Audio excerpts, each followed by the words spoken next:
If you want to change the world, start off by making your bed.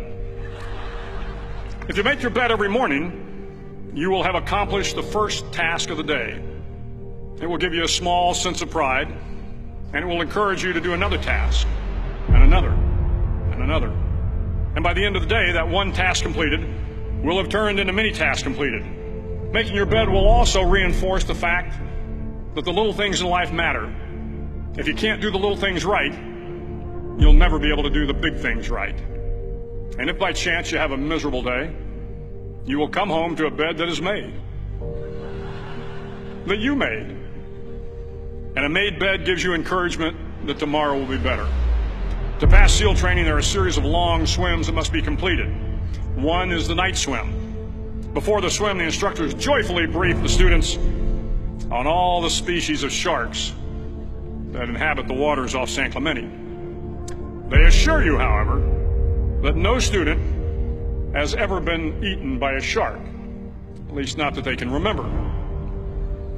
But you are also taught that if a shark begins to circle your position, stand your ground. Do not swim away. Do not act afraid.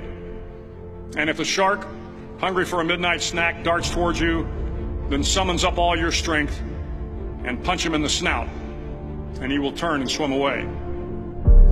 There are a lot of sharks in the world. If you hope to complete the swim, you will have to deal with them. So if you want to change the world, don't back down from the sharks. Over a few weeks of difficult training, my SEAL class, which started with 150 men, was down to just 42. There were now 6 boat crews of 7 men each. I was in the boat with the tall guys, but the best boat crew we had was made up of the little guys, the Munchkin crew, we called them. No one was over 5'5". The Munchkin boat crew had 1 American Indian, 1 African American, 1 Polish American, 1 Greek American, 1 Italian American, and 2 tough kids from the Midwest. They out-paddled, outran, and outswam all the other boat crews. The big men in the other boat crews would always make good-natured fun of the tiny little flippers the Munchkins put on their tiny little feet prior to every swim. But somehow these little guys from every corner of the nation and the world always had the last laugh, swimming faster than everyone and reaching the shore long before the rest of us. SEAL training was a great equalizer. Nothing mattered but your will to succeed, not your color, not your ethnic background, not your education, not your social status. If you want to change the world, measure a person by the size of their heart, not by the size of their flippers. The 9th week of training is referred to as Hell Week.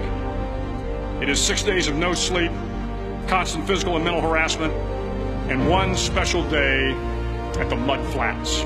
The Mud Flats are an area between San Diego and Tijuana where the water runs off and creates the Tijuana Sloughs, a swampy patch of terrain where the mud will engulf you. It is on Wednesday of Hell Week that you paddle down in the mud flats and spend the next 15 hours trying to survive the freezing cold, the howling wind, and the incessant pressure to quit from the instructors. As the sun began to set that Wednesday evening, my training class, having committed some egregious infraction to the rules, was ordered into the mud. The mud consumed each man till there was nothing visible but our heads. The instructors told us we could leave the mud if only 5 men would quit. Only 5 men, just 5 men, and we could get out of the oppressive cold. Looking around the mud flat, it was apparent that some students were about to give up. It was still over 8 hours till the sun came up. 8 more hours of bone-chilling cold. The chattering teeth and the shivering moans of the trainees were so loud, it was hard to hear anything. And then one voice began to echo through the night. One voice raised in song. The song was terribly out of tune, but sung with great enthusiasm. One voice became 2, and 2 became 3, and before long, everyone in the class was singing. The instructors threatened us with more time in the mud if we kept up the singing, but the singing persisted, and somehow the mud seemed a little warmer, and the wind a little tamer, and the dawn not so far away. If I have learned anything in my time traveling the world, it is the power of hope, the power of one person, a Washington, a Lincoln, King, Mandela, and even a young girl from Pakistan, Malala. One person can change the world by giving people hope. So if you want to change the world, start each day with a task completed. Find someone to help you through life. Respect everyone. Know that life is not fair and that you will fail often. But if you take some risks, step up when the times are the toughest, face down the bullies, lift up the downtrodden, and never ever give up. If you do these things, the next generation and the generations that follow will live in a world far better than the one we have today. And what started here will indeed have changed the world for the better.